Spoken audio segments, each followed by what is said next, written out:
to the Coast to Coast podcast brought to you by the Lines and Play Picks. Coming to you from the West Coast, Josh Lander, as always, joined by my counterpart on the East Coast, Nate Weitzer. Another great article on playpicks.com for you guys on a pretty big slate tonight on Wednesday night.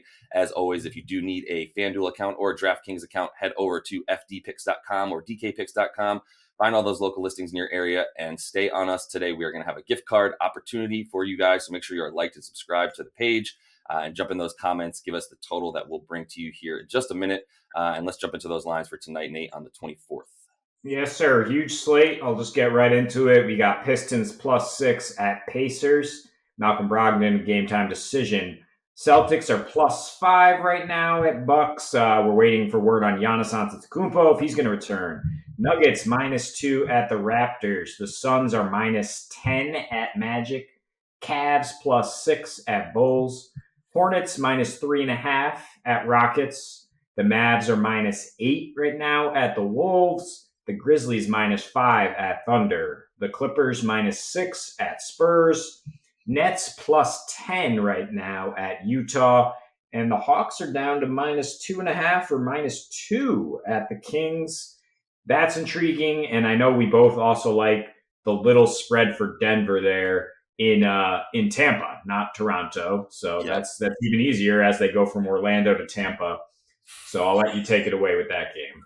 Yeah, that's it's the poor Tampa Bay Raptors right now are reeling 1-10 in their last 11 as they've dropped to 28th in their net rating. Really good indication that they are not playing well right now. We know they had some injuries, but they have guys back, and really what we're looking at now is Norman Powell might be gone pretty soon. There's talks of him going to the Nets. That'd be terrifying. And then you've got Kyle Lowry also as potentially the most available, veteran star that could really help a team right now, right away. And he's also being looked at, being traded by that deadline coming up tomorrow. So a lot of stuff, turmoil, if you will, in Tampa or Toronto right now. And it's not a good time to be playing Denver, who is the hottest team in the league. I think you could say Toronto's the least hot team in the league after losing to Houston and finally allowing Houston to get a W. So bad losses in there, and they're not coming close against the good teams. And as I said, Denver is hot, as we know. They continue to play really well in their last 11. They're 9-2 overall. They've got the best offensive rating in the league and the number 2 net rating. You see Michael Porter Jr. come in and really give their offense a bump, as well as, honestly, maybe not their defense, but their rebounding as well, as they've really risen that. So I'm not sure who's going to get boards for Toronto down low tonight. And Denver, they play really well on 0 days rest this year, which is really impressive. 8-3 against the spread when they are playing on 0 days rest. I'm sure overall when they're playing on 0 days rest. That's from last year, yeah. Going all the way back, yeah. So, look, it's something that they've proven. They are pretty much the same team, and I don't see any reason not to take another Jokic double-double. If you get plus money on that ever, take it, and you get plus 150 on your money for a double-double and a Nuggets win for Jokic tonight. Even 25 plus points for the man, and you're looking at plus 230 with a Denver win as well. I'm going to be all over that game tonight, taking advantage of a really bad Toronto team right now. Yeah, I'm trying to figure out what odds makers were thinking when they actually opened with the Nuggets as +2 dogs. That quickly has corrected.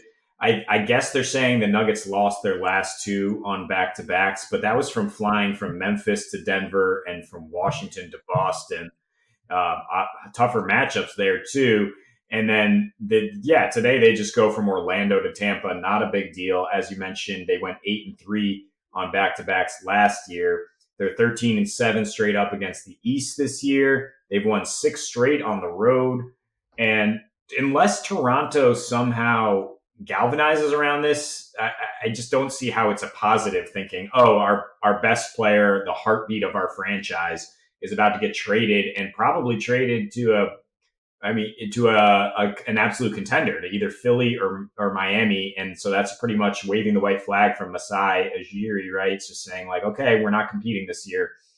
I don't see, unless that's like, okay, one last win for the Gipper. I don't see this going well for the Raptors tonight.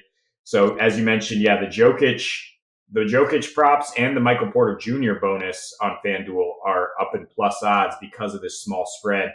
So plus 200 on MPJ to score 15 points or more in an 9th straight game. I love that as well. Yep. Looking at the Bucks with Giannis upgraded to questionable. He was doubtful Monday. He sat out. They went bananas from the 3-point line, shooting 61% against the Pacers to go way over the total there and hit that money line parlay for me. And that's over in 5 of their last 6 games. That's over in 21 out of 33 games out of the division. And they've won 12 of the last 13 overall by ramping up the pace. They're second in pace. That is lovely for the over. Last 3 meetings with Boston have averaged nearly 242. So this is another head scratching total, opened around 229.5. I don't see that being the correct line at all. I mean, yes, the Celtics have struggled on the road, more so defensively. Their last 6 road games, they have a 120 defensive rating, worst in the league, but they're 7th in offensive rating in those games. They also tend to step up against great competition. They've won the first quarter in their last 5 when listed as underdogs. That's an indication they're probably going to come out strong. Jaylen Brown is cooking right now. I don't necessarily trust the spread either way. I mean, definitely not until we see if Giannis is playing, but I do trust the over regardless of whether the big man is in there. Yeah, I'm gonna hit the over. Honestly, I don't know how to react to Giannis not being in the lineup after seeing them pound the Pacers and look so flawless on offense, with guys just sliding in really, seamlessly. As you saw our guy Pat Connaughton come in and give him some really, really good minutes. So yeah, I'm looking at the total. The only thing that scares me is Boston's offense has obviously been down and out lately, but they are much better on the road, scoring more points there as well and giving up more. So I'm very, very comfortable with that low total right now in that Milwaukee game. And then another game, Nate, that And that was the thing last year when the Bucks played without Giannis. It was just the most beautiful basketball, right? yeah, And sometimes their offense is even better. But yeah, before you move on, right? That's our gift card today. yep. Is that Bucks Celtics? Yeah. Let's get that total out there. Appreciate you making sure to remember that, Mhm. so that we get you guys that gift card opportunity. So give us the total in the comments of that the Celtics Bucks game tonight. The total points scored combined, and if you get the exact total in the comments and are liked and subscribed to the video, we'll get you that gift card. So make sure you jump in there and get that for us. And moving on to another game, Nate, that I think is going to be a really good game that we want to watch if James Harden is playing, is that Nets Jazz game.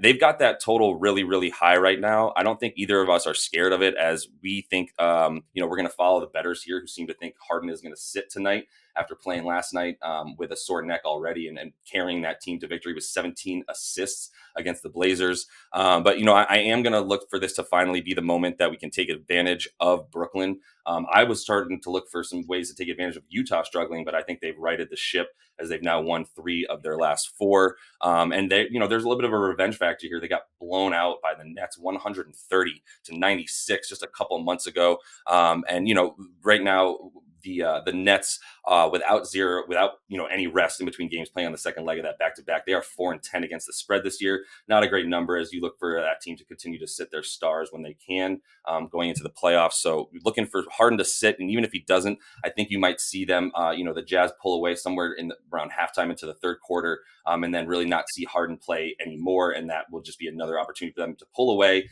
and hit the over. It's at 228.5, 229 right now. I think you're going to see the Jazz score at least 120 and really put it on them. So I'm feeling good about the over and the Jazz either way. And I know that you like a Gobert player prop in there as well. Yeah, I mean, you saw Enes Kanter nearly go 20-20 against Brooklyn last night. I don't think they're going to have any interior presence to stop Gobert. So I would prefer, if you have that FanDuel account, to just take Rudy, 15 plus points in a win. You're getting plus 112 on that, or a double-double for minus 160 on the money line. I'm staying away from a 10-point spread right now, regardless of how I think Brooklyn might come out. And whether Harden might sit in addition to Kyrie Irving. I think that's just too big, but I do love the over, because Brooklyn is back to not stopping anyone, and Utah motivated and clicking on offense. They are so deep and so dangerous. Yep, it seems like a good time potentially for a live bet if you do see that game sticking somewhat close, to under 10, 5 points going into the third quarter. If you can grab a bet on the Jazz under 10 points, maybe around 6 or 7, I'd feel pretty good about that in the third quarter. Mm-hmm. And worlds collide out in Sacramento tonight. The Kings, who have been the over darlings for most of the year, the Hawks are under darlings. But the Kings actually lately under in 6 of their last 7 games. They are the worst 3-point defense in the league, but they're top 10 in that department, their last 9. And they're limiting free throw attempts at home, which is key when you go against the Hawks. I think Marvin Bagley being out indefinitely, it definitely has something to do with that defensive improvement from the Kings. And then the Hawks, we know, can defend. They're allowing just 42 points per game in the paint over the last 2 weeks since Nate McMillan took over. They're fifth in defensive rating. They're allowing a league low 101 points per game. The Kings, depending on paint points, they're second in that department. So with Clint Capella and John Collins back there, I think the Hawks do a good enough job limiting that, trying to bounce back from collapsing at the Clippers in their last game, and keep this game below a 236-point total, which is really high for a Hawks game. Granted, it's because the Kings tend to ramp up the pace and score a lot at home, but they're 12th in pace over their last 9, and the Hawks dead last since Nate McMillan took over.